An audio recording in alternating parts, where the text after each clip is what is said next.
Thank you, Ed. There'll be no speech tonight from Mario Cuomo, certainly not a long one. It's very difficult for me to listen to the kind of praise that you've just heard. It's utterly incomprehensible, really, to me, because it's very far from the truth. My mother was much closer to the truth of me and what I was, and she never allowed any opportunity for taking herself too seriously. Entering politics, for example, was a problem for me. I'm going to try to get this out despite a failing voice, which I've had trouble with for the last couple of days. I was doing very well, having played professional baseball, finding a beautiful woman like Matilda, and was married. I was practicing law. I spent a lot of time in Albany doing that. And then suddenly went to my mother and father and said, you know, Mom, Pop, Matilda and I are doing very well, and we've been very lucky and very fortunate. And I got all involved in the Second Vatican Council and partnered with a rabbi, and we traveled to Jewish synagogues and to Catholic churches, and we talked about coming together and the insensitivity of the Catholic Church to the Jews for 1900 years, something that required an apology occasionally. And I had been all through that, and I said, I had sued politicians and won. I had sued the governor and won. I had sued the mayor 3 times and won. I beat Robert Moses in a lawsuit, the only lawsuit he ever lost. But now the rabbi said to me, Israel Mauschwitz, God bless him, he says, why don't you try going into politics instead of, shooting at them from outside? And I said, why don't you try it? And he said, I'm a rabbi. I said, I'm a governor. So what? And anyway, he tempted me enough so that finally Matilda and I said, well, we'll try it on a small scale for a while and see what happens. And so I went to Mama and Papa. Now you have to understand Mama and Papa, because they are the motivation, I think, for almost everything I ever tried to do in my life after baseball. And that was, see in them a part of our society that desperately needed help. Neither one of them was educated in Italy. There was no school in the town that they came from, Nucera Inferiore in Tramonti. There was no church where they were. There was no hospital. They came here lying to their parents about what they would do after marriage, because the generation before my mother and father's generation had come here. They were the fabled generation that had been told that the streets were paved with gold, and this has been used over and over, but it makes the point very nicely. They were told the streets were paved with gold, and they came here in the late 19th century and discovered the streets weren't paved at all, and that they were expected to do the paving, and they weren't paid in gold. And so they got disgusted, went back home, and made their children promise never to go to the United States of America.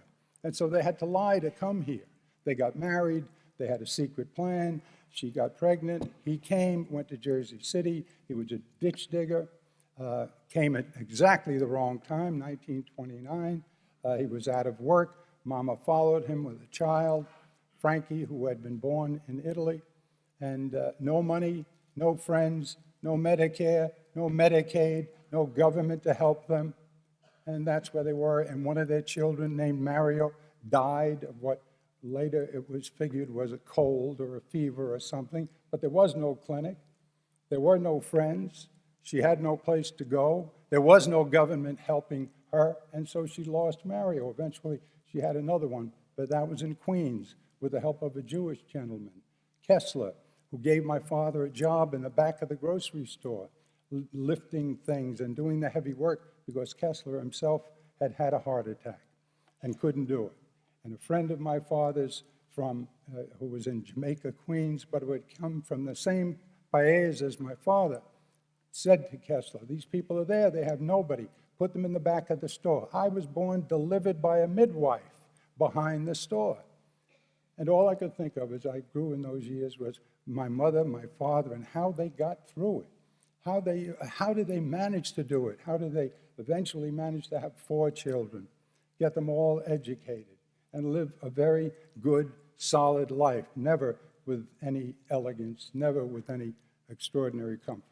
So that's the background. And now I go to these 2 people and say, so maybe if we go into politics, we can make some changes, so that everybody has a good education, And they listened. They said, oh, my father said, oh, wait, do you want to be now into politics? And I said, yeah. He says, all of your life you've been honest, and now you want to be into politician. And I said, and I felt awful. And I said, and I said, oh, no, but you don't understand. And they didn't understand. They never saw a politician in South Jamaica. Nobody ever came.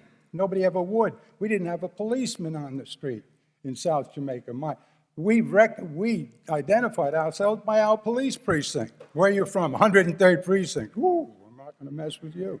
That's where we came from. And so with all of this background, I could understand how they were disappointed. I thought about it overnight, and I had a plan. I went back to them the next day, and I said, especially to my mother, who was particularly bright, I said, Mom, listen, in Italian. I said, this is the way you get to be a judge, by being a politician. And see, the image of the judge meant everything to them. The judge is up there. The judge wears a gown. You have to wear a suit. The judge is looking down on you. She says, not bad. And she went to Andrea, her husband, and she says, maybe he's not so stupid. And maybe this is the way you get to be a judge. It's God's honest truth. And so we went, and we started, and we lost an election, and we lost the second election, and then by some miracle, we beat Ed Koch against the odds, and it was wonderful, and then we beat Lou Lerman, and the guy gets on the mic, and now Papa's gone. He had died a few years earlier, but Mama was there. She was still there. She's next to me on the podium as the voice booms out. And not only has he done this and that, he is also going to be the first Italian-American governor of the state of New York. Hooray, everybody cheered. And I turned to my mother and I said to her in Italian, how do you feel about your baby now? And she looked up and said, isn't no bad, but when are you going to be judge?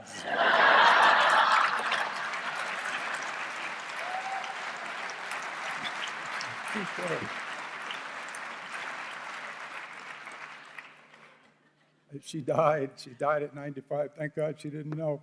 I twice had the chance to be a judge and said no. She never would have forgiven me for that. And so that's where I came from. That's what brought Matilda and I into politics. It wasn't anything terribly noble. I wasn't inspired. We weren't special people at all. We were just practical people with a good recollection and a good respect for our families. And I looked around at South Jamaica, Queens, where I came from, and then years later as a governor, I took some of the kids. We had 5 beautiful children, and I took some of them, the older ones. I said, I want you to see where I grew up. And we took them down to South Jamaica, the miserable South Jamaica that was now even worse than it was when I lived there, when no cop would walk a beat there in the 103rd Precinct.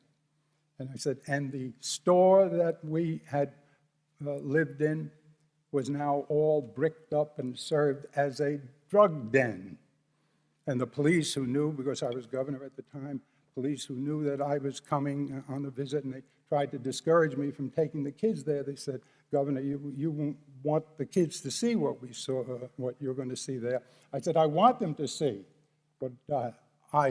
what I'm going to see there, because I know what's there, and I want them to know that in this great land, there's still a place like South Jamaica in New York City, and there are children in the street, 2.5, 3 years old, alone in the street.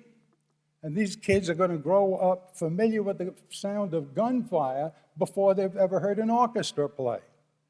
And that's in this city, this great city, in this great state, in this, the richest nation in world history. And that kind of thing stays with you, and it stayed with me. And everything I ever did in politics, they can call you an ultra-liberal, they called me a conservative about this, a liberal about that.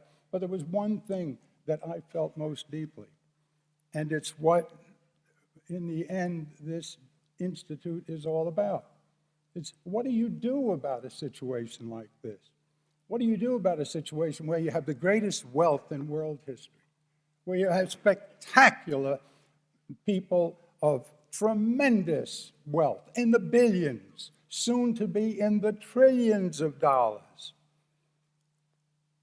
where people live at a state of comfort and power and security never experienced by anybody else in the world except maybe some sheiks in the Middle East who live over a lot of oil. What do you do about that? Well, you go in and you work with people like Taki Lombardi, really intelligent, hardworking politician, and you say to them, look, this must be part of our position, to remember what Abraham Lincoln said. Abraham Lincoln said, when asked, what is government? Abraham Lincoln said, very simply, government is the coming together of people to do for one another collectively what they could not do as well or at all privately. And alone. Wow, does that make sense or what? You hear all these silly arguments about big government, little government, big government is no ideology. I'll never forget this one when President Bush, I don't care if he's Democrat, Republican, we've had some very dumb Democrats and some brilliant Republicans, but he was asked to put money up for a drug program that we started in 1994 for children, a health program, where we decided these children were going without health care. What we ought to do is have insurance companies come up with a relatively inexpensive health program, health insurance for kids of a certain age. I'll chip in state money. You give me a cheap policy. We'll get these kids in to see doctors regularly. At least they'll have primary care. Very important, especially if you're a 16 or 17-year-old kid who got herself pregnant and has no insurance, which means she never goes to see a doctor, and the chances that the baby she delivers, if she allows it to be delivered, is going to have some kind of malady and some kind of deformity because she's not seen a doctor. Well, we had plans like that. We had that policy. It became a very big federal policy and is now S-CHIP, one of the best of the healthcare programs. Hatch and Kennedy took it from us. And so now here's President Bush being asked to put more money into it so that more children could have the benefit of getting to doctors when they need them on a regular basis, not for acute, just for primary medicine. And he says, well, I'll put up a certain amount of money, but I can't put up any more. Why not? Well, I can't put it up because it's against my ideology. And what is your ideology? This is the road to socialized medicine. Oh, socialized medicine. What is that? It's the government doing the medicine. Oh, like Medicare. Well, it's the government. Really? What about Eisenhower and the highways? He said, the private sector isn't building the highways. We have to tie the country together. The government should build the highways. What about all those rockets you people love? Why didn't you get Boeing to go to the moon? Why?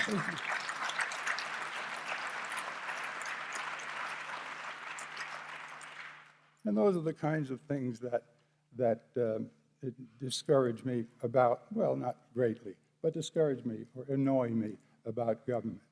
So with all of that background, what he says, remember what Lincoln says. Government is the coming together of people to do for one another collectively what they could not do as well or at all privately. I accept that.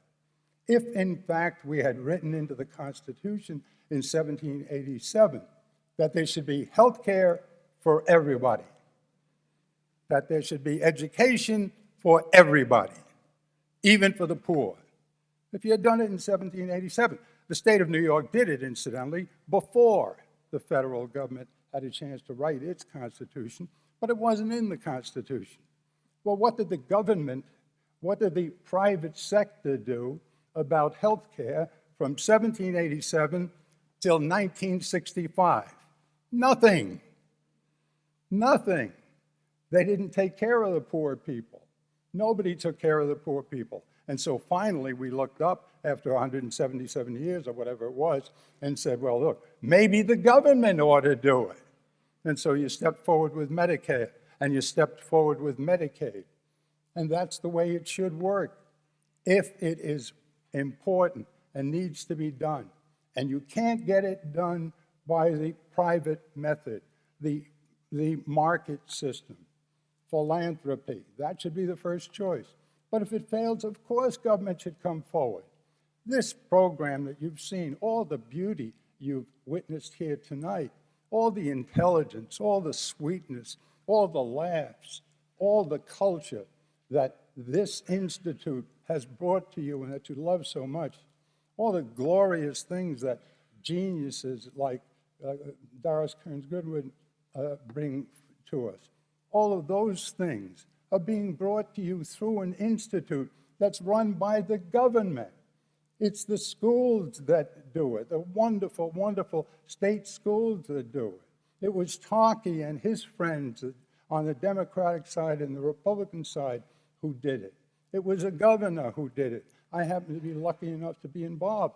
I'm a politician. They're politicians. This is government, but it's government at its best.